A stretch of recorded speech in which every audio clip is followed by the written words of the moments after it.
Hey, what's going on, everybody? This is that's like a YouTube intro. It's like, what's going on, guys? This is Shawn and Joe, and we're gonna no, let's do this for real.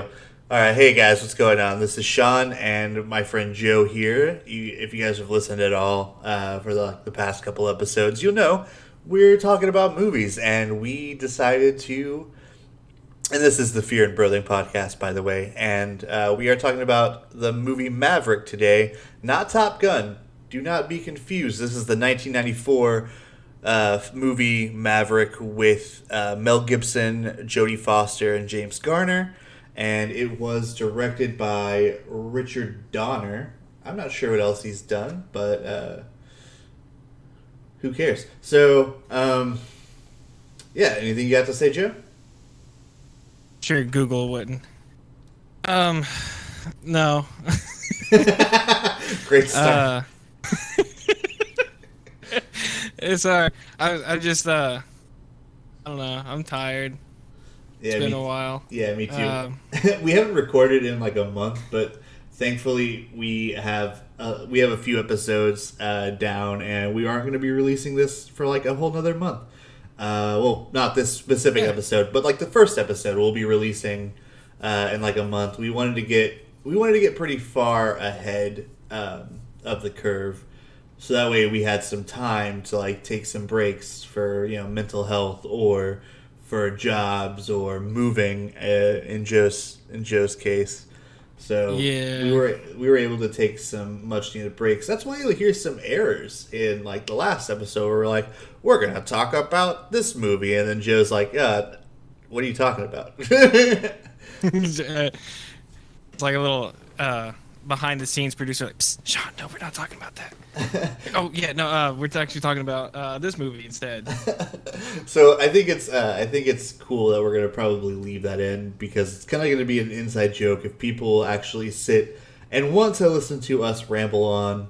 That is something that is appreciated, and we do appreciate that. Yes, very much so.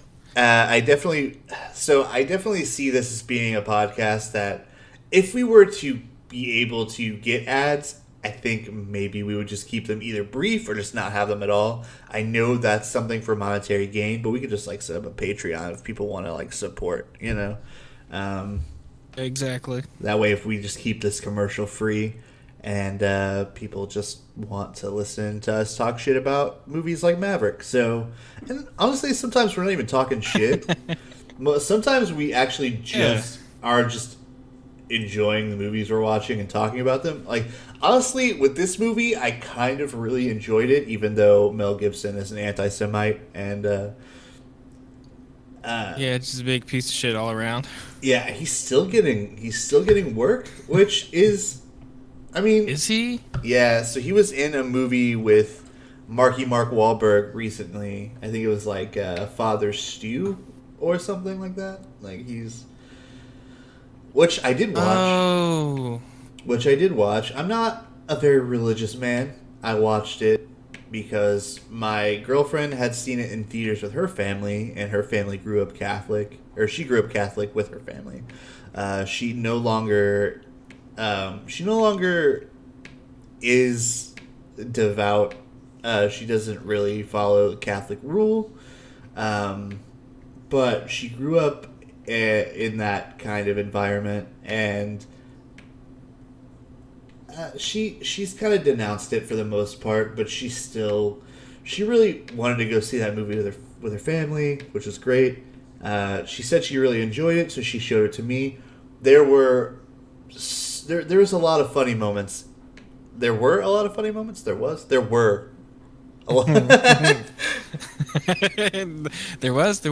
were. Yeah, there were a lot of funny moments in that movie where, like, I don't really want to go into detail about it if you haven't seen it, but I would go out of my way. Actually, I don't know if I'd go out of my way to watch it again. Like, Just passing by the movie theater and it's on. Go ahead and check it out.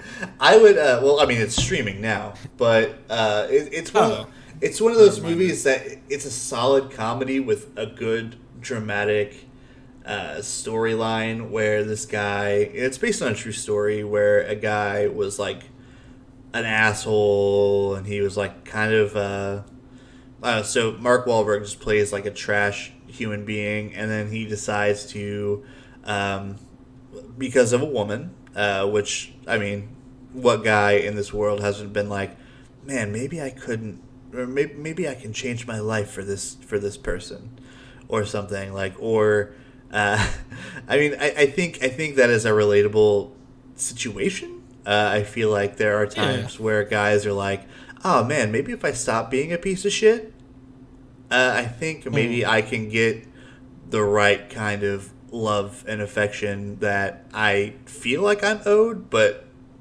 you're not owed anything in this life. So, so I maybe I misspoke there, but nobody deserves or is owed anything. I feel like him working towards something to get the woman that he had interest in is good. I mean, I feel like it's a premise done to death, and we're not even talking about we're talking about a completely different movie right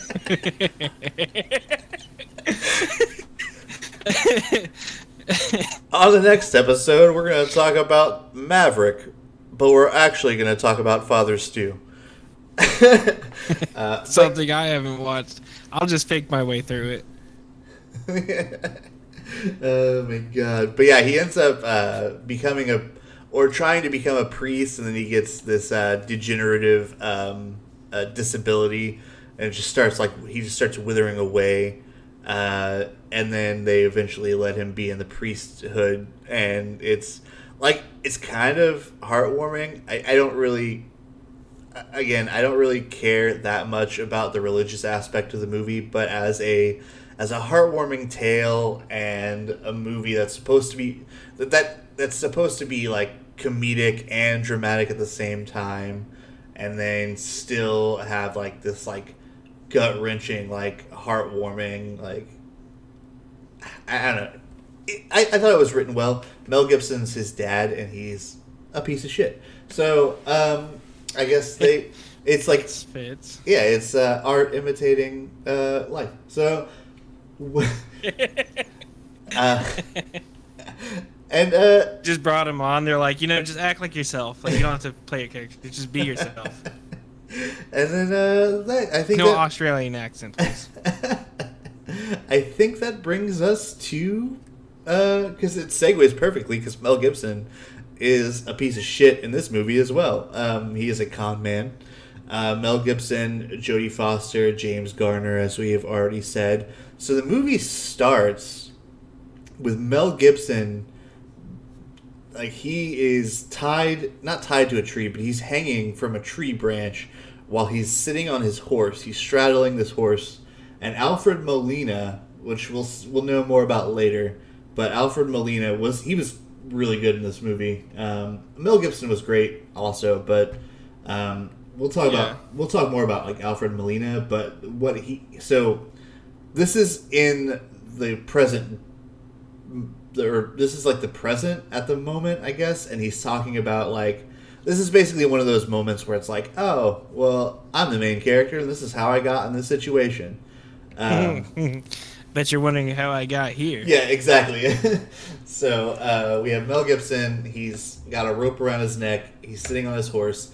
Alfred Molina just dumps a whole bunch of snakes on the ground from a bag, and and then the horse is obviously going batshit insane, and Mel Gibson's like, nope, no, don't go, come on. And I forgot what the horse's name was, but I remember laughing at it. So he's, and then it's like, it cuts to, like, I don't know how much earlier, but it was like in the past sometime. I think it was like 3 weeks or something. A few months maybe. Yeah, it must have been, yeah. But the whole premise of the movie is that Mel Gibson is trying to get into this really high stakes poker game, and he's $3,000 short of the entrance fee. The entrance fee, by the way, $25,000. That's a lot of dough. That's a fuck ton of money, especially for like what like the Wild West times. Mm. Like that's like equivalent to close to $1 million like nowadays. Yeah, it's so fucking much, and the prize money to be won at this poker game, I think, is like a quarter of a, or is it just a flat million? Like it's actually just $1 million, or is it 250,000? I think it's 250,000. It's either a quarter mil or a half mil. Yeah, it's a lot. So if we're thinking a quarter of a mil, there's like 100 players they're inviting for this, right? Or is there more? The half mil. Yeah. Okay. So there's a lot of fucking people, and he's $3,000 short. Everybody.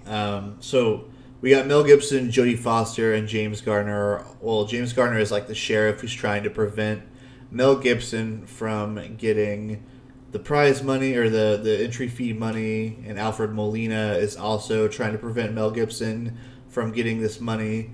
Jodie Foster is kind of in it for herself, that you think, but she is also trying to get the money and prevent Mel Gibson, who is a seasoned poker player. And that's what you think it is to begin with, and then you start noticing little things. Like Mel Gibson pays off these people to get into a fight with him at the first poker game of the movie, and probably even like the season, I guess, if it works like TCGs. Where I'd imagine so, yeah. And then Mel Gibson, he hires these people to stage a fight with him in the bar. Alfred Molina is not too keen on the fact that he got played. So this kind of brings us to where we are in the beginning, but it takes a little bit to get there because we meet Jodie Foster, and then Mel Gibson, he sleeps with Jodie Foster, but like Jodie Foster takes his earnings from the game, and then he like leaves, and then he's like, oh fuck, and then he goes back and knocks on her door. Yeah. Go ahead. It's like this back and forth with him, like the whole movie, where like she takes his money and he gets it back, and then she like steals something else and he gets it back. Just like because they're both con artists, kind of like working against each other. Yeah, and then so he ends up getting her to wash his shirt, and she shrinks the shit out of it. That's a funny moment. He's like, he's like all the way up to his elbows. Yeah, he's like, this is an expensive shirt. It's my favorite lucky shirt. And then she's like, what? Whatever. And then so they start going off to. So I think they have to be in what, Mississippi? I think is that where the big poker? I believe so. Look at the synopsis now. I don't think it says. Yeah, I don't think it says. It's on a riverboat. I know that. Yeah. I mean, I don't think it's that important to the story, but I know that they have to travel a distance, and they end up traveling together. They're like a band of thieves almost, but we really don't know why they're traveling together. They kind of just fucking are at this point. So Mel Gibson's like, I'm gonna grab I need to get the stagecoach, this specific one, and Jodie Foster's like, well, it's already taken. He's like, well, one more won't hurt. And then you see the sheriff getting on board as well. I know there was something else I wanted to say about the opening. Oh, there was a moment in there, and I maybe this is kind of the beginning of us knowing that Mel Gibson was racist, but he kind of just turns to Alfred Molina and he's like, "You smell like refried beans," like. Oh God, yeah. And it's it's like one of those like pull on the collar moment, like. Yeah, I was about to say. Whenever I heard that, that's immediately what I did. I was like, it's like bananas. It's like that scene from one of those Hulk Hogan movies. It's like, what's that smell? Dookie.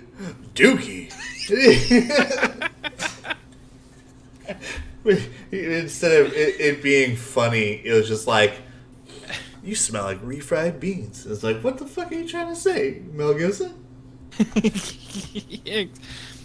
It's like I feel like if we were old, like in the 90s, like was born in 94, but if we were both adults in the 90s and we watched this movie, it would probably not seem as bad. It's racist for sure, but it wouldn't have seemed as bad if we hadn't known what we know now about Mel Gibson. Yeah. Like now knowing that and then hearing that, it's just like he probably meant that. Oh my god. But it's just like, but I'm sure that in the 90s when the script was pitched and everybody read it, Alfred Molina wasn't like, that's racist and mean. He was probably just like, you know what, I kind of want to be in a movie with Mel Gibson. That sounds fine. Like, I feel like Alfred Molina is such a professional that he was just like, you know what, and honestly, maybe Mel Gibson wrote that. Maybe Mel Gibson wrote that in there. He was like, I should say some racist shit here. And then like the director was like, I don't know about that, Mel. And he's just like, no, we're gonna say some racist shit here. And they're like, I mean, okay, Mel. It's like, all right, you're the star. You're the star here. And then Alfred Molina's like, whatever. I'm in a movie with Mel Gibson. And then years and years later, we find out that Mel Gibson is anti-Semitic and racist and hits women. So it's a piece of shit. You know what women want, Mel? To not be punched in the face.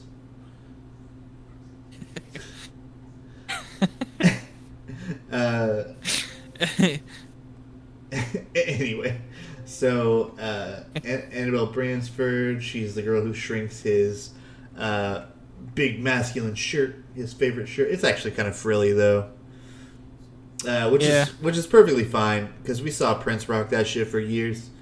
Prince was the man. Yeah, rest in peace, Prince. Let's see. So they are in the stagecoach, and the sheriff is like, "Oh, there must be something wrong with the wheel," and then he's like, "Why don't you go down there and fix the wheel?" And then so Mel Gibson is like, and they're moving, by the way. This is and the driver's dead. Oh yeah, the driver had like a heart attack, didn't he? Yeah. Yeah, it's like off road. Like it's like the horses are going crazy. Yeah, going way too fast, and the whole stagecoach is like tumbling around. Yeah, and then I think they're about to like go off this this cliff too, so that adds extra drama to it, extra tension. So they have this this moment where Mel Gibson is trying to fix the wheel while it's moving, but the wheel isn't damaged at all. He just needs to get to the horses. But I guess added drama, they were like, oh, the wheel's a little busted. You should go down there and fix it. This is kind of like them fucking with each other, which is so strange that you're putting all of your lives in danger for a gag.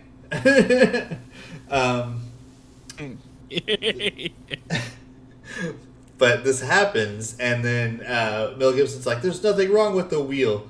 And then they're like, well, get up there and get a hold of them horses. And then he's like, okay. So he gets on top of the stagecoach, and he jumps on the horse, and he starts doing this like really interesting, funny looking scoot motion to get up to the other horses. And he grabs the reins and he like pulls on it and stops the horses right on time.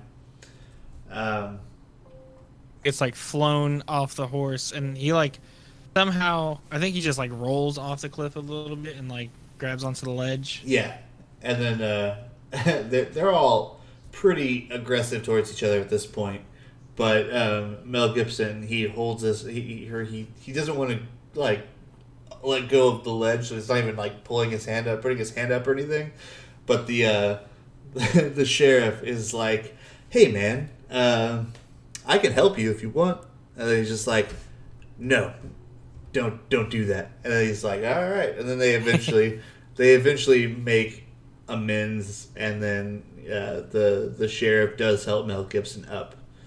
um, which After is Mel Gibson pulled a gun on him to not let him to tell him to fuck off and don't help me, and then he Yeah. like slips. He's like, well, I need some help actually. yeah.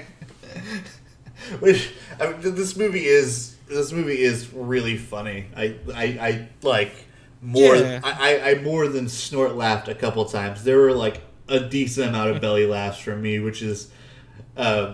So I usually don't watch westerns, and this is a western to a T. But it has some elements in it that are a little bit different, in my opinion. I haven't watched a whole lot of westerns, but I know growing up, I had an uncle who loved John Wayne, and those movies are a fucking bore. Like if you come in here, if you come in here and you listen to this podcast and you're a fan of John Wayne, just know that I fucking hate those movies. And also, if you're gonna defend my uncle, he's also he's dead now, but he's also a piece of shit. So, fuck that guy. But he's a fan So of the John Wayne movies fit then. yeah. Fuck John Wayne and fuck those movies. They're so goddamn boring. This movie. The only good ones are like the Clint Eastwood ones, but this will for them. You're cutting out a little bit, which is not great for when we actually started recording. I'm trying to adjust my mic. I know I wasn't doing this earlier. So the only good ones are like the Clint Eastwood ones, and there's only like 4 of them. Yeah, is that like Dirty Harry and like Ugly. There's another one. It's like a comedy he does with like this. Actually, wasn't a bad movie. It was this nun. Who it wasn't just like this girl. It's like a con artist. She was playing as a nun, transporting her somewhere. Actually, pretty decent. I don't remember how it ends, but I remember she was a nun. She was faking it, and it was a comedy. It was not bad. you're still cutting out a bit. Better than John Wayne for sure. Yeah, well, there's a western that I actually really enjoyed with like Paul Newman, Robert Redford. It was Butch Cassidy and the Sundance Kid. Oh yeah. I love like the joke that they keep making in that movie where it's like, and who the hell are they or whatever the fuck, like the people who are chasing them, or what is the line? It's like I think it's like, fuck, what is it? I know the line, but I don't remember it by heart. It'll probably come to me, but they keep looking back and they're like, it's just paranoia, but also they are being chased. But it's like, they're like, who the hell are these people or something like that? And it's like, I'm trying to remember the actual line. Let's see. Butch Cassidy and the Sundance. Yeah, I've never watched the movie, but I've heard of it. Let's see. Butch Cassidy and the Sundance Kid. Quotes, maybe? I was very professional that we're looking stuff up. I mean, we do it quite a bit. I'm looking at the synopsis right now for Maverick just because it's been a month since I've watched it. I need a little something to kind of jog my memory, but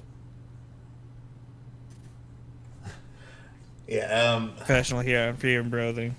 I think we do remember a good amount of it, even having watched it a month ago. I think we've got the opening pretty much on lock. I think, which is pretty spot on. Yeah, the first part that we watched because we watched a movie. They narrowly escape a fatal plunge into a ravine. We've already talked about that part where they were almost plunging into a ravine, and then obviously Mel Gibson flies off the horse, but he latches onto the ledges and blah blah blah. So they get out of that, and they help some migrants. Yeah, their wagon was like busted, and they all their shit got stolen. Yeah, buy some, and they call them Indians. Um, Yeah, Native Americans. yeah, they're Native Americans, kind of.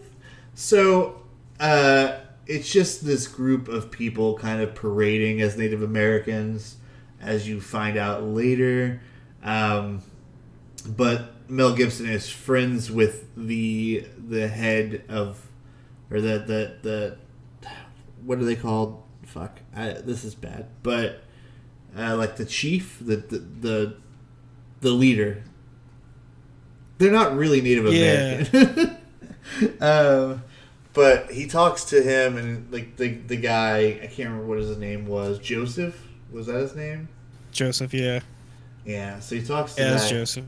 Yeah. So he talks to that guy, and they're just like dicking around, and they're talking about like money and shit. And he's like, so I need you to pretend to kidnap me. And he's like speaking in like Native American tongue, and I guess he does understand it. Maybe they are Native American, actually. Maybe, I don't know, but Oh, Joseph definitely was, and like, they had like a camp, but we only really ever saw Joseph and like maybe one other person. They're yeah. both Native Americans. Yeah, okay. And then, but Mel Gibson is like cool with them, and he makes deals with them all the time and stuff. They like kind of gamble on shit. They make wagers, and then so it comes down to Mel Gibson makes another wager with him, or maybe it's just a deal where he gets, doesn't he get like paraded around, or doesn't they have to trick the Commodore or something like that? Or no, it's somebody who's running the riverboat, or maybe he's just trying to con another dude, like a They rich have dude.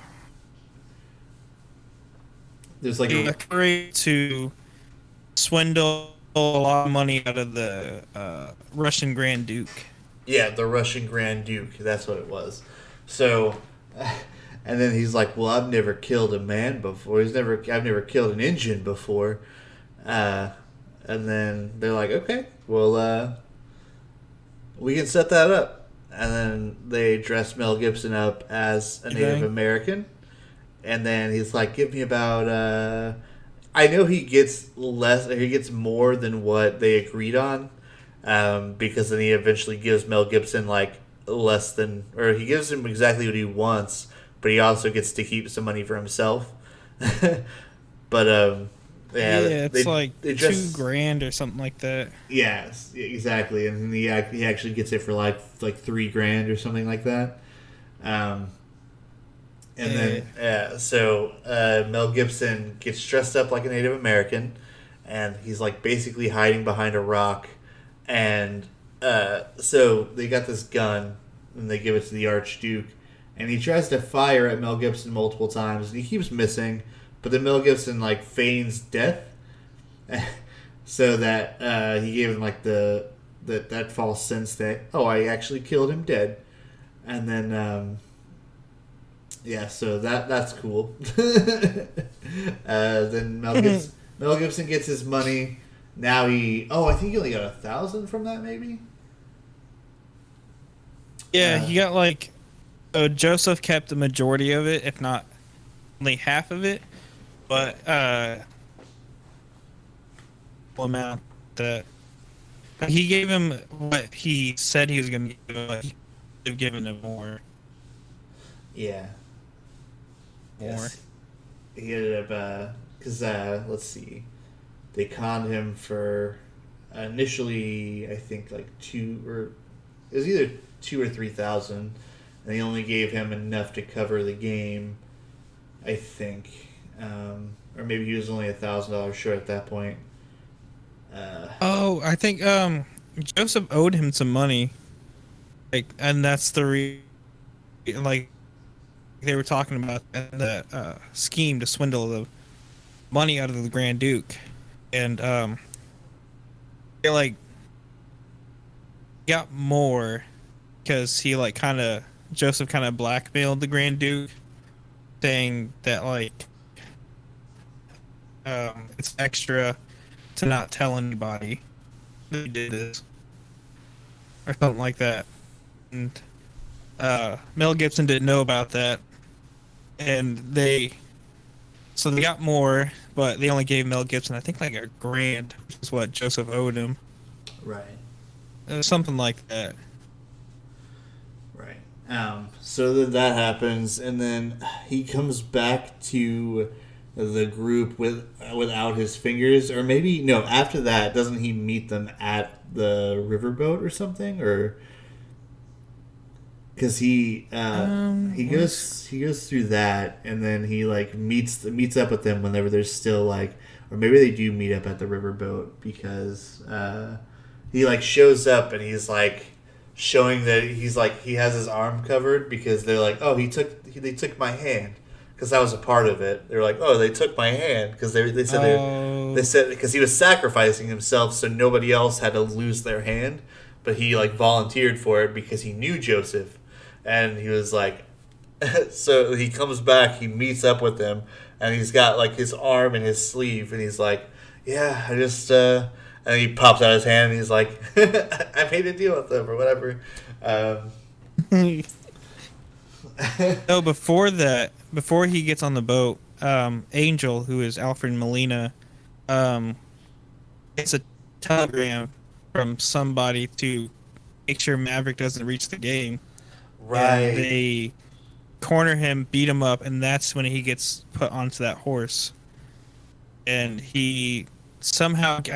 the tree branch breaks. That's how he gets free. He's like getting dragged along, and they didn't take his money because he had it. Now you're cutting out pretty bad. Yeah. Yeah, they were like dragging him. The horse was dragging him after the tree branch broke, and then I'm kind of blanking on this part.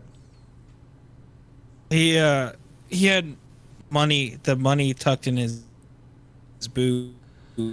But, they wouldn't take it, so he still had the. He went silent completely. Money tucked in his boot, and then okay, yeah, that makes a little bit more sense now. Like I'm starting to piece it together again. So he's got money in his boot. He's getting dragged. He didn't get robbed by Alfred Molina and his goons. And then I know that he eventually does make it to the game after the Archduke situation. And then that's when he meets back up with Miss Bransford, and he meets up with the sheriff, who is the game runner. The Commodore is the one who's running the show, but the sheriff is there to ensure that the money is safe and secure. Yep. So we've got. So they're still they're still short. At least Mel Gibson is. I don't know if I'm pretty sure that Annabelle has the money, but maybe she's a little short too. I know she starts striking up a conversation with the Archduke while he's there, and then interestingly enough, Mel Gibson walks up to the Archduke and he starts he makes him believe that he's a deportation specialist or something, or he's with a group of people that are like his occupation is to or maybe it wasn't conservationist, like he was conserving reservation like Native Americans on he was like, I am here to talk about the Native American that you killed, and he's like, well, how do I keep quiet about that? How do I? He's like, give me about $6,000. And he's like, oh yeah, I have that money. So he gets the $6,000. He covers the entry fee for him and Annabelle. So yeah, okay. So he covers the rest of the entry fee for both of them. And then Mel Gibson goes, you owe me, to Annabelle. And then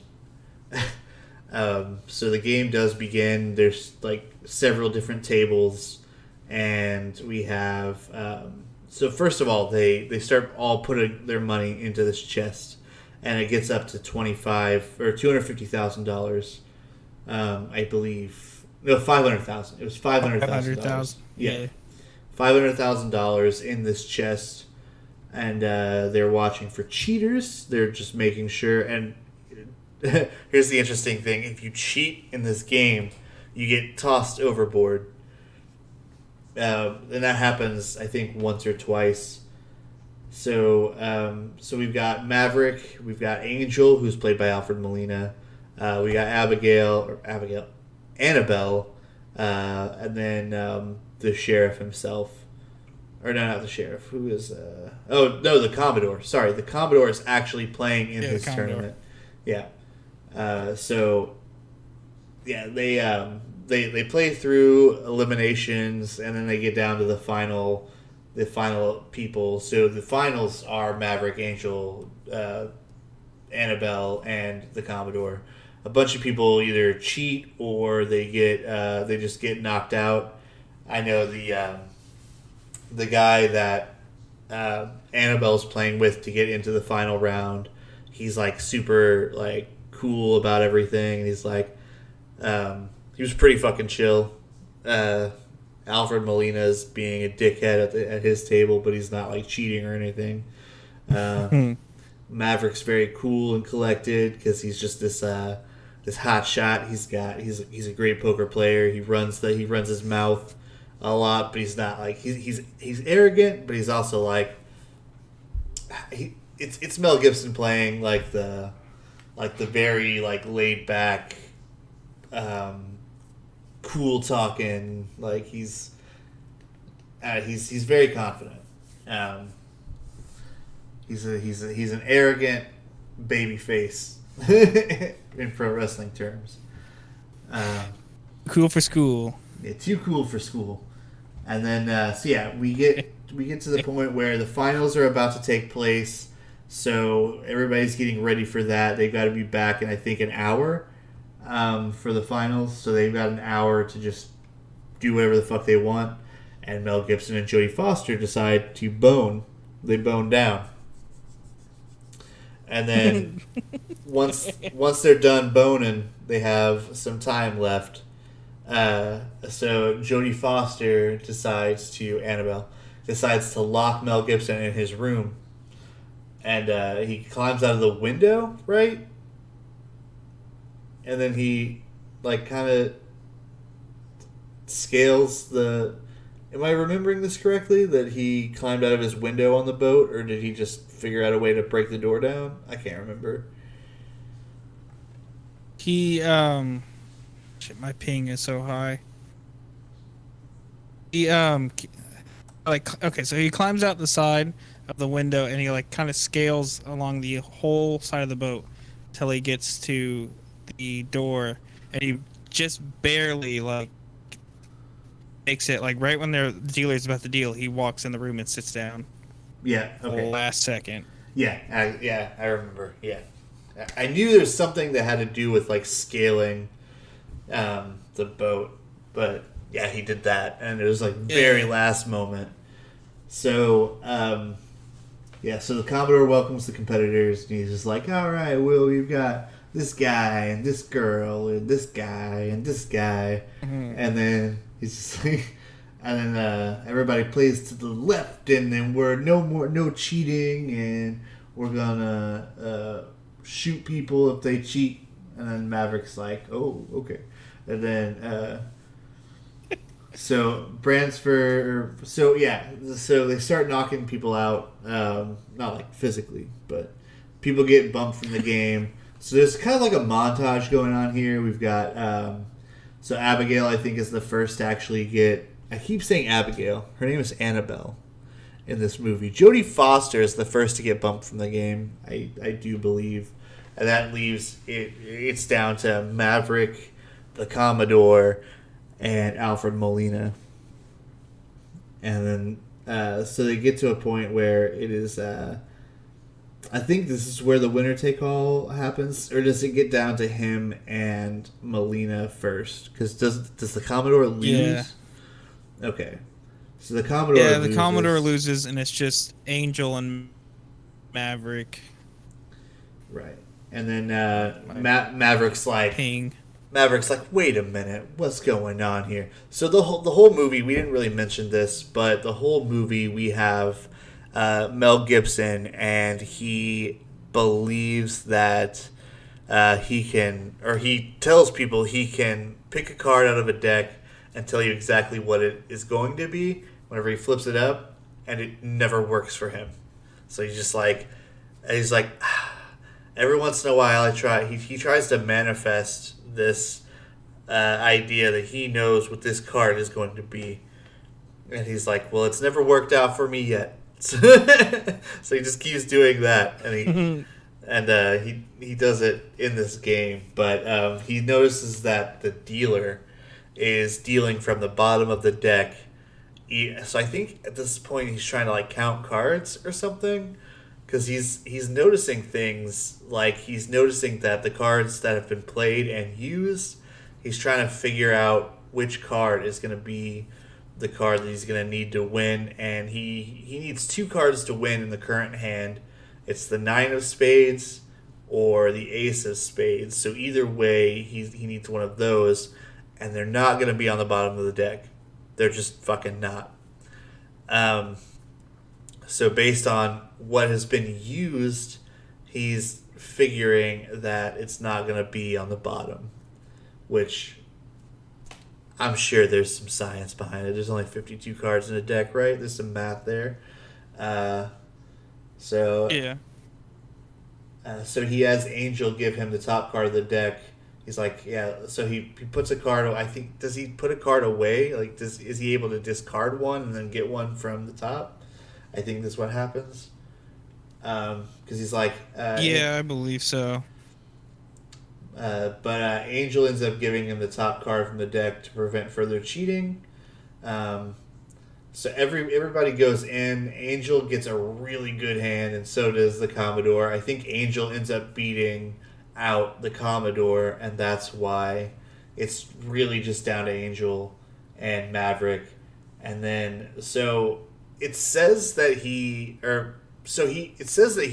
needed the ace of spades, but he could have won with either a 9 or the ace. So and to get a royal flush, because that's all that he could do to beat Angel and get the money was get a royal flush, and he pulls it out of his ass by doing the thing. Because if he had gotten the card from the bottom, he wouldn't have won. But he was banking on that top card being the card he needed, and it was the ace of spades. The ace of spades. Angel and this man try to shoot and kill. Yeah, so Angel is pissed. He is pissed off that he lost because of a play made by Maverick, which I don't know if it's a legal play, but also, I guess, playing from the bottom of the deck, if you're a dealer, is also not legal, so maybe he should have been thrown off the boat.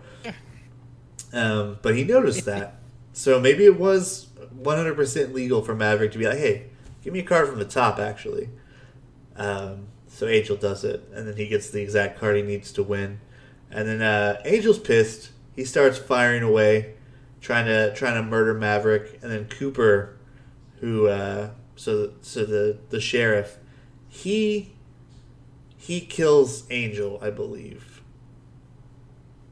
Yeah. Yeah, and Maverick takes one of Cooper's guns, and shoots down.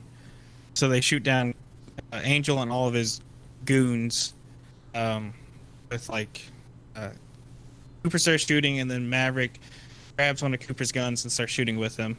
Yeah. They shoot Angel and all of his little goons. Yeah, so they all get shot dead. So no more Alfred Molina, no more refried beans. And then we cut to the closing ceremony of the tournament where Maverick won. They're having some good banter there. Can't remember really any of the lines. I just remember them talking about the prize money being won by Maverick. What a good game he played. Congratulations. Applause all around. And then, lo and behold, the sheriff is an asshole, and he takes the money and gets on a boat. And then the Commodore's like, what? Do you want me to go ahead and shoot? And then Mel Gibson's like, no, don't shoot. It's fine. And then they're like, well, he just took your winnings. Don't you want him dead? And he's like, no. What kind of man would I be if I wanted a man dead for taking my winnings or whatever the fuck? You'd be a realistic man. You'd be like, hey. And that would be the biggest plot twist because Mel Gibson would never say that. Yeah. So he takes the money. The sheriff does, and then so later on the sheriff he's out at a campfire, and the Commodore catches up to him, and they start tussling over the money, and then the Commodore pulls a gun on what's his face, the sheriff, Mr. Cooper, and then I think he tries to pull the trigger on him, or was it the other way around? Was it the sheriff that had the gun on Cooper? One of them beats the shit out of the other one, and I'm pretty sure the Commodore is the one on the ground, right? Yeah, and then I think that's when Maverick walks up. Yeah, because there's no ammo in the gun. Because I think Maverick walks up and steals back the money with the gun, and then he tosses the gun on the ground and tells them to settle their affairs. They fight for a little bit, and I think the Commodore grabs the gun, and then he goes to shoot the sheriff, but there's no ammo in the gun. Right. Okay. And then I think they beat the shit out of each other after that. Okay, yeah, that makes sense. And then the Commodore ends up getting his ass beat by the sheriff, and then yeah. So the money is gone because Maverick got it back, and yeah, and then the Commodore gets his ass beat by the sheriff, and then let's see, yeah, then they meet up at a like a hot bath place, and they're taking a bath. They're taking a bath together in separate tubs. Their father and son, we find out. So that'd be very weird if they were in the same tub. It would be less weird if they were not father and son, is all I'm saying. Like, gay people just be gay. Like, they're allowed to exist. So yes.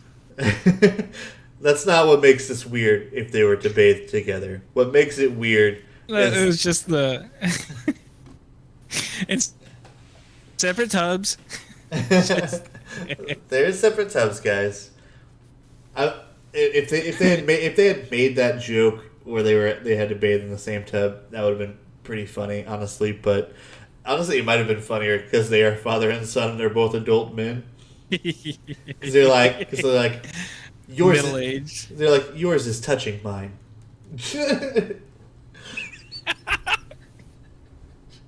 I keep hitting your toe. That's not my toe.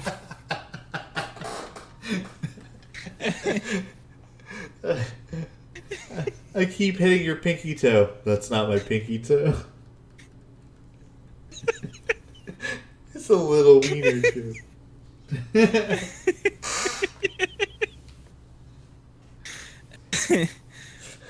Oh, Jesus.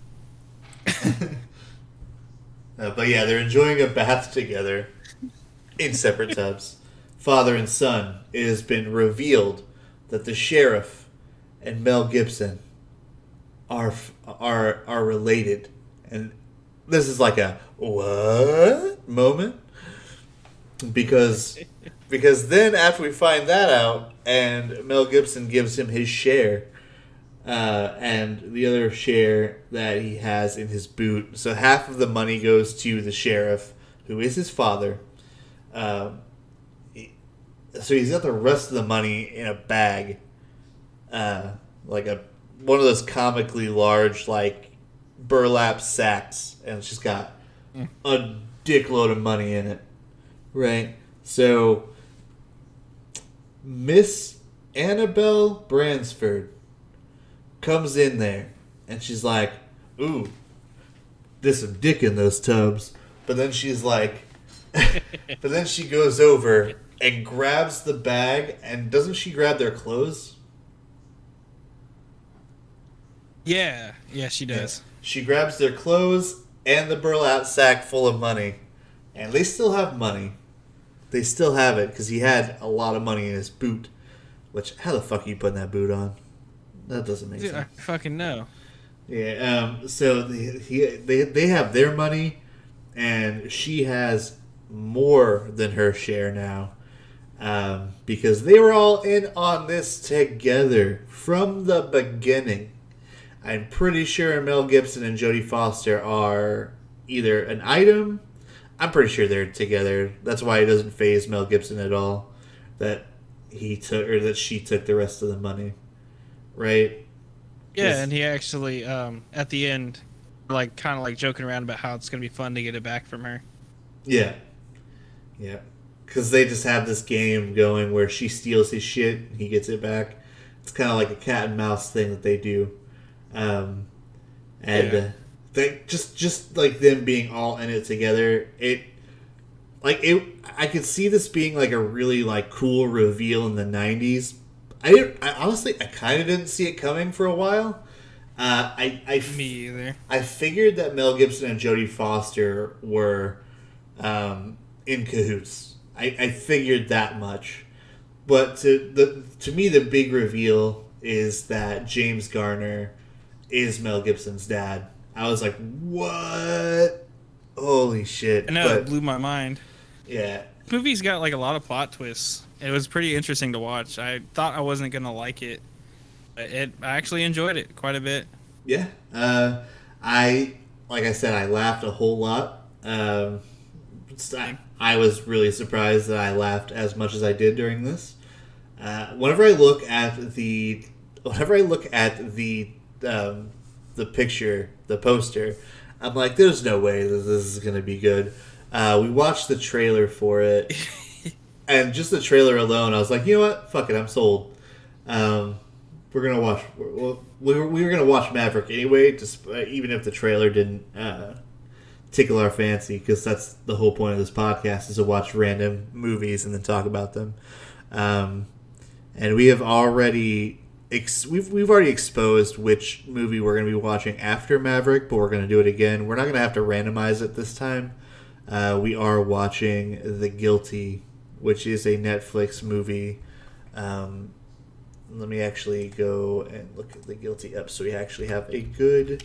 And again, if you do want to watch the movie before you listen to the podcast, if you are listening to the podcast... Is anybody listening to the podcast? I'm listening to the podcast. I am currently listening to the podcast, actually. So the Guilty is a 2021 Netflix movie. It is a thriller, crime. It's a crime thriller, and it is about Jake Gyllenhaal as a demoted police officer. And he works... Oh shit, Jake Jiggleballs. Jake Jiggleballs. A demoted police officer assigned to a call dispatch desk is conflicted when he receives an emergency phone call from a kidnapped woman. So that sounds like that Halle Berry movie that was once made, but I'm sure there's other stuff just like it out there. There's like... I swear this might just be like a subgenre at this point of like psychological or crime thrillers, but there's like because you know how in like horror movies there's like giallos, and then there's like slashers and like supernatural horror. This is kind of like a subgenre of like thrillers where it's like people that work at a call center, and you know what this might hit home for me. I'm not a dispatcher. But motherfucker, I work at a call center, and if somebody called me and was like, I need to I need to cancel my flight because I'm not gonna make it because somebody's in my house. I'd be like, what the fuck did you just say? I'm like, why the fuck are you calling me? Call the cops. Yeah, call the police. And like, well, I need to cancel my flight. It's like, call the fucking cops first. Maybe you might be able to get this. You might be able to catch this flight if you called the right person.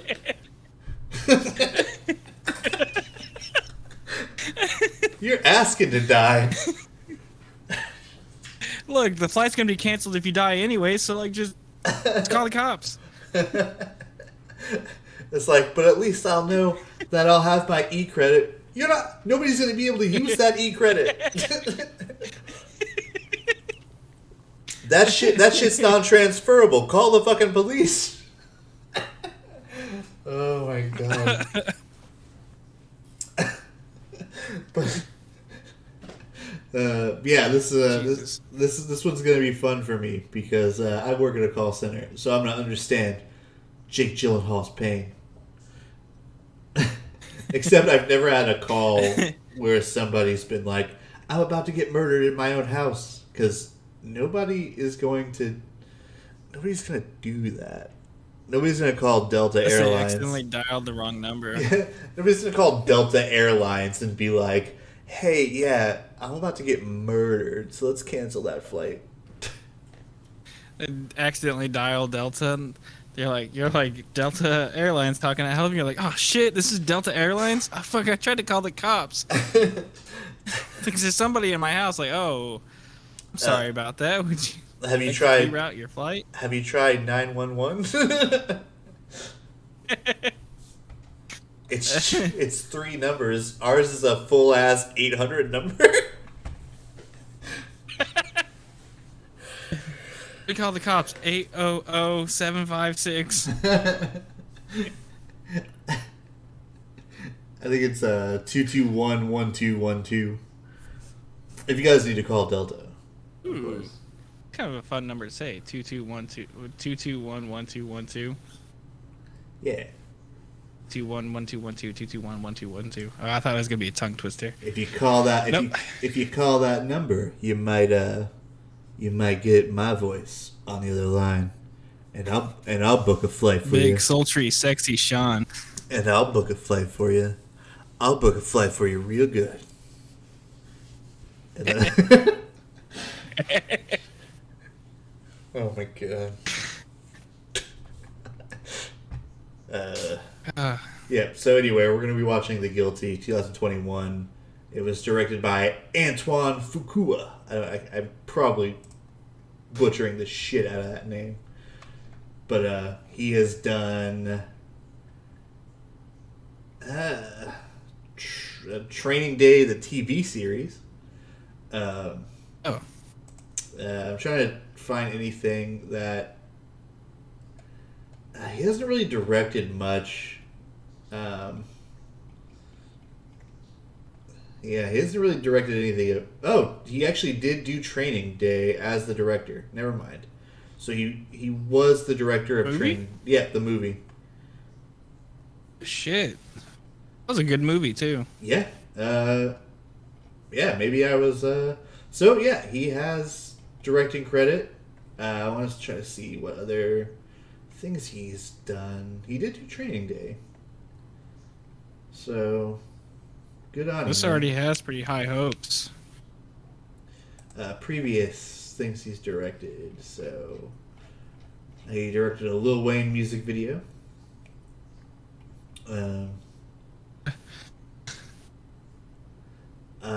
Also a music video for Prince. That's pretty cool.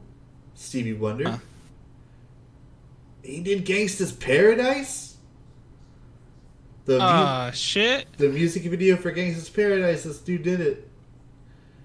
This is gonna be dope. This is gonna be a dope movie. Oh no, not King Arthur. Oh, never mind. No. Oh no. Oh no. Oh, not Olympus Has Fallen 2. Oh god. He directed a music video from 3 Doors Down. Oh no. Oh, he did the. Wait, So is the Magnificent so it's safe Seven? to say, the newer one or the older one? This one's the one with Denzel Washington, Ethan Hawke, and Chris Pratt. Newer one. Yeah. So this movie could be really good or really bad.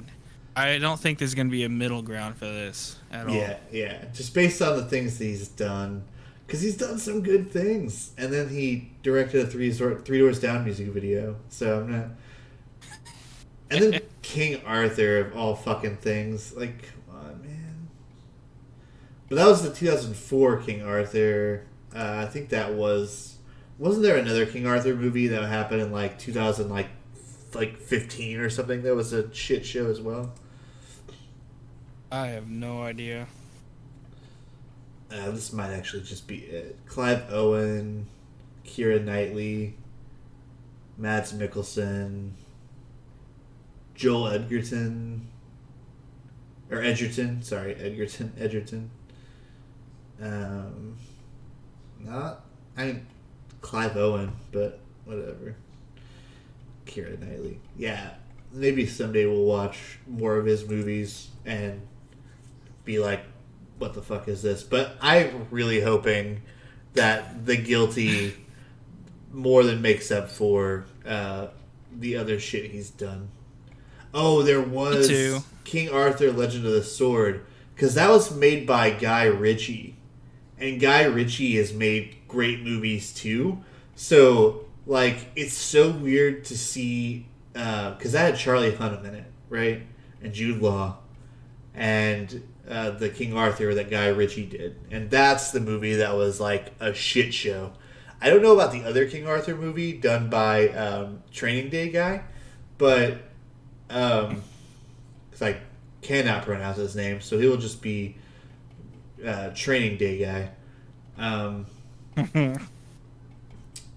But yeah, so Guy Ritchie has made movies like Lock, Stock, and Two Smoking Barrels. He has made Snatch, which was not porn, but it is a phenomenal movie. But it is a phenomenal movie. It is a heist movie that is done brilliantly well. And the latest Guy Ritchie movie that I loved was not King Arthur. He has a return to form movie called The Gentleman, and that movie is fan-fucking-tastic. I saw that in theaters, and I think that came out, let's see, The Gentleman was in 2019. It had Matthew McConaughey, it had Colin Farrell, Charlie Hunnam again. He really likes Charlie Hunnam. Yeah, it's so fucking good, dude. I would definitely recommend watching The Gentleman. Hugh fucking Grant was in it, and that dude is like, Ooh, yeah, like I think Hugh Grant, that was a return to form for him as well, because he really hasn't done anything of note for a while. He was really I wasn't doing like rom-coms for a while. Oh, dude, yeah, all the time. He's also in. Wow, he's in the new Knives Out movie, Glass Onion. I didn't know Hugh Grant was in that. But yeah, he was doing a lot of rom-coms for like a good portion of his career, and that's kind of what people know him as now, is like, oh, that's that rom-com guy? Yeah. But he's you forget, that's fucking terrible. Yeah, you forget that he's actually extremely talented. That and I'm not saying it doesn't take talent to do a rom-com. You gotta like stomach being in a rom-com. But and then you get good roles where like Guy Ritchie approaches you or something, and you're like, yeah, you know what? You want to be in my movie about being in like gangs and shit? The Gentleman is basically just like, yeah, it's an American expat tries to sell off his highly profitable marijuana empire in London, triggering plots, schemes, bribery, and blackmail in an attempt to steal his domain out from under him. That's burped, everybody. But Been drinking a lot of soda. I say soda, but I'm actually from Hey, the me Midwest. too. No, I don't actually say soda. I say soda. I say pop You most say of the pop? time. Yeah, most of the time. But I've been living in Texas for a while. I say soda. Been living in Texas for a while, so everybody says soda. So I just kind of like adopted it, even though I hate myself for it because I know my Midwestern sensibilities. I'm like I should be saying pop, and I do for the most. Well, I live in the Midwest, yeah. and I say soda. I like saying soda pop. I feel like everyone should just call it soda pop. Yeah. Best of both worlds. Soda pop. I'm getting a Soda pop. I'm getting a phone call from the lady, so hopefully yeah, she's calling again. So let's go ahead and let me message her real fast. All right, let's did the can't talk now thing, but because we're wrapping up this episode anyway. So yeah, so the next thing we're gonna be watching, The Guilty, 2021 was when it was released, and it's got Jake Gyllenhaal's, Jake Jingle Balls, and Jake Jingle Balls. we do Jingle Balls. I thought you said Jingle Balls. Jingle Balls, Jingle Balls. Jingle Balls, Jingle Balls. Oh my god. Jingle Balls away. I don't know. Jingle Balls today. We'll write a song, we'll reconvene, and we'll... It's almost Christmas season. You guys probably won't hear the episodes that we do in Christmas time until much later, but because we're recording ahead of time. But we're about to be in December. We're going to be a little transparent about everything, like our recording schedule and how late these are going to be uploaded, and then sooner or later we'll have some guests on to talk about movies as well. So that's gonna be really fun, and it's not gonna be like anybody special. I mean, they're special to us, and that's what's important. Jesus, Shawn. they're nobody special. They're gonna be like my girlfriend. A bunch of fucking normies. Yeah, fucking normies, fucking losers. We might have like my girlfriend on, and we're gonna. She's like she's got an opinion. And then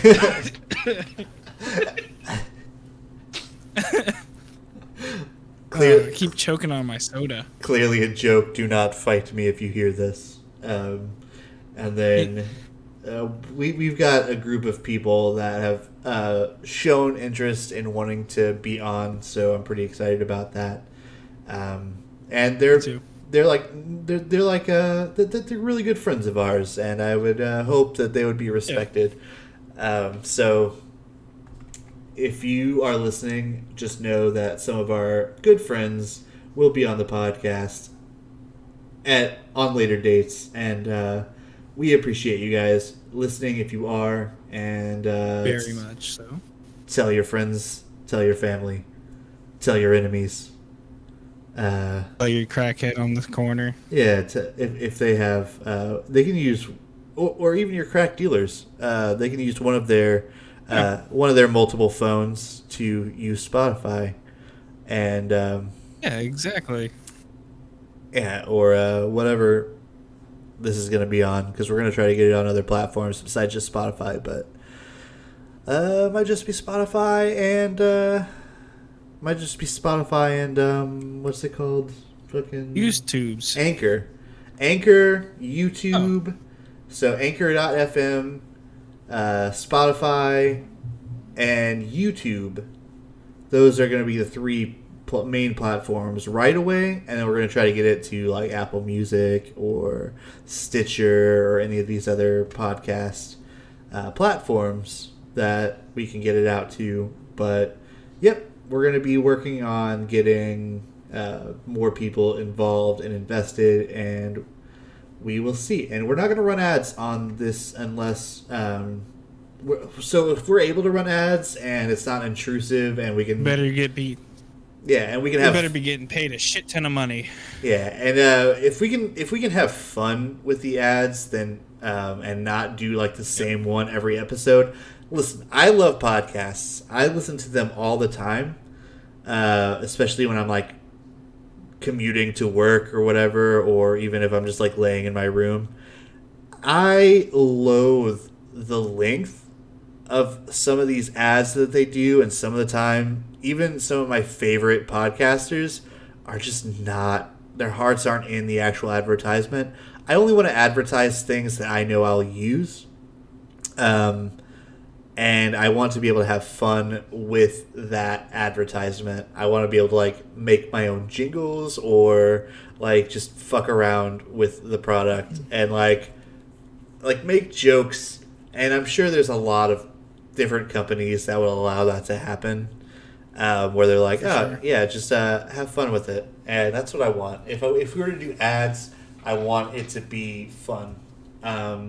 And obviously give us a little bit of a monetary boost.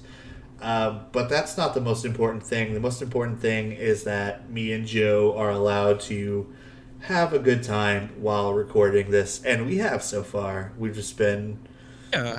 We've only got like... Blast. We have a few episodes recorded. I just need to do some editing. And this is going to be no different. And yeah, thank you for being a part of the journey if you are a part of the journey. And if you're not yet, then you're not listening and you haven't heard me say that. But you will. You will eventually if you go back and listen to this. But with all that being said, is there anything you want to do before we actually wrap up? Or what say? I just want to say thank you for listening and all that jazz. I love you guys listening. I'm sorry for having, on my part, technical difficulties with my mic and any kind of like delays it has. I bought internet for the first time. I don't know what the fuck I was doing. I'm gonna upgrade that shit so it doesn't do that anymore. Because I was pinging at like 1,000 ms. I don't know what ms stands for, but it was a lot. It was a lot of it, and yeah, I'm gonna try to work on that so it doesn't happen anymore. But hopefully you guys stick around and listen to more, because it's gonna get better. And I mean, surprisingly enough, Thank this is even the worst it's been for somebody else that I've been doing a podcast with. I've had a couple of co-hosts that their mics just weren't great at all, so I ended up giving them, or purchasing really nice mics and sending them to them in Canada. oh, Yeah, so that was which I don't mind. Like, that wasn't a big issue for me. The issue was we were trying to record a podcast and sometimes their mics would pop too much, or and it wasn't even like a pop filter thing. It was like the connection. Yeah, and then one of them, they would be talking and it would start out like okay, and they would just start getting like more and more faint, and I was just like, oh, this is definitely not good. So I bought them nice mics, and this is when I was still like streaming pretty regularly, and I had the money to do so. Right now I'm only working a full-time job and I don't stream anymore. There's always a chance for me to go back to that if you like Pokemon. But yeah, just know that I've been doing stuff like this for the better part of 2 years now, where I'm speaking through a microphone and trying to reach and connect to people.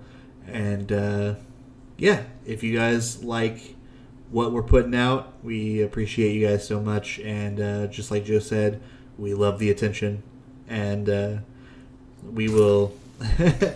If there's any shot of this becoming something really cool with a nice community backing it, maybe we'll do some really interesting things, like doing like giveaways, or I don't know what we would give away to a community of people who watch movies. Maybe Blu-rays, maybe something like that. Movie posters, yeah. Really interesting, like figurines or something, like if we can try to figure some shit out. But yeah, we are going to wrap this up today. We had a really good chat about the movie Maverick, even though it was kind of, we didn't really reveal like everything that happens in the movie, and that's for good reason. We didn't do like a full breakdown, because if you haven't seen it and you're just listening to us talk about it, we would rather you go watch it first. And that way you actually get the full scope of what happened. Because it is a good movie, and I think it was done well. It's definitely not something that I would have gone out of my way to watch. That's why we have this platform to randomize what we're going to watch. And I'm glad we're doing that as opposed to just picking movies, because I would have never in a million years even stumbled on this movie, and I'm glad I watched it. So, me too. I enjoyed it quite a bit. Yeah, so that's something to take from. If you're wondering, oh, why are they randomizing it? Shouldn't it just be something? No, like it's a good thing to just get out of your comfort zone, and like if it's not something that you would normally watch, and this extends to anything in life, just like get out of your comfort zone, even though it's nice and comfortable there. Just try to break out a little bit. It doesn't have to be like an excessive amount of breaking out. You don't have to go to a fucking rave if you're an introvert. Don't go to a fucking rave. But like if you're introverted like I am, sometimes just get the fuck out there and go to a bar or something and meet somebody who might like something, or even go online as an introvert and just join a community like on Twitch or whatever, and just be like, oh yeah, I'm talking to people that I wouldn't normally talk to. Yeah, like it's just break out a little bit. You don't have to do it like, you don't have to go like 1,000 miles per hour and go to a fucking jazz club when you hate jazz or something. Like, just find, just find some kind of a community so that you're getting the social engagement, because everybody does need social engagement from time to time, especially if you're especially if you're an introverted person like myself and Joe. I mean, we're both pretty antisocial people, so and that's why we've gotten along for like the past like 15 years. We've known each other for a really long time. Around about 20 years. Yeah, almost 20 years. Yeah, I said 15, but yeah, it's fucking. That's probably closer to 15, but yeah, like a long, 16, long 17, time. something like that. Yeah, it's been a really fucking long time. But that's why I was like, whenever I went to go choose somebody to be a part of a podcast talking about like literally fucking anything, I was like, oh yeah, you know what, my friend Joe would be perfect, because we've known each other for so fucking long. Movies and yeah, and our chemistry, I would hope, and we play off each other well, especially when we're hanging out in person. But since we're in two different states, we have to do a podcast. So yeah, these are like it's just kind of like what Shawn was talking about, like getting out of your comfort zone. This is me getting out of my comfort zone, and I've enjoyed it so far. It just feels like hanging out with Shawn and talking about movies, and like we normally do. We either watch, but usually when we're talking about movies, we're watching some bad movie like Velocipaster or something like that. Velocipaster's a gym. It's so bad, it's good. Yeah, Llamageddon. Greasy Strangler. We're just gonna name off a bunch of B movies, but like, my God, I think that's one of our pastimes. Is like, and it really started when we lived together, and we kind of just like. We watched movies like Deathgasm, which is fantastic, by the way. We watched, like, well, you came to visit, and we watched shit like Llamageddon. We watched Who Killed Captain Alex together, I think. A lot of Tromo movies. Yeah, Tromo. Oh, yeah. Who Killed Capitan Alex? Who Killed Capitan Alex? Dude, that movie's still fucking great. Like, just like the story behind them as a whole is just amazing. This is kind of us. This is kind of us bantering at the end of an episode, but like it's so fun. Like, anyone who doesn't know, this is what we do right before we record. We just banter and go on tangents about movies.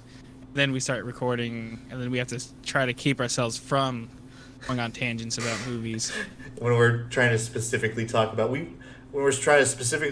one thing, but maybe it would be best to just throw shit like that in there. I don't know, or maybe we could just record it and then have like separate episodes or like bonus material for people who are interested in hearing us talk about just random shit. We literally just had a whole conversation about the Pokemon TCG like before we started recording, and that was really fun. Or just trading card games in general. We talked about Yu-Gi-Oh, we talked about Magic, we talked about Pokemon, which I love the Pokemon trading card game and Pokemon in general, but we just broke down like meta decks and stuff, and it was really fun to talk about. That's what my last podcast was about. It no longer exists on the internet, but it was really fun too. But this I'm never going to delete. I talked to some really good people. No. But I feel bad about that because I was like, I accidentally closed out of my account for Anchor.fm, and now I just don't have access to any of the episodes that we had recorded, except for maybe a couple of them that were on my computer. Jesus. Yeah, so now I'm recording these episodes, and I'm keeping them on my computer for if we were ever to lose them at any point. But since I'm doing everything through Anchor.fm, I got a new account for it, and I'm never deleting that, or I'm never going to delete my account for it.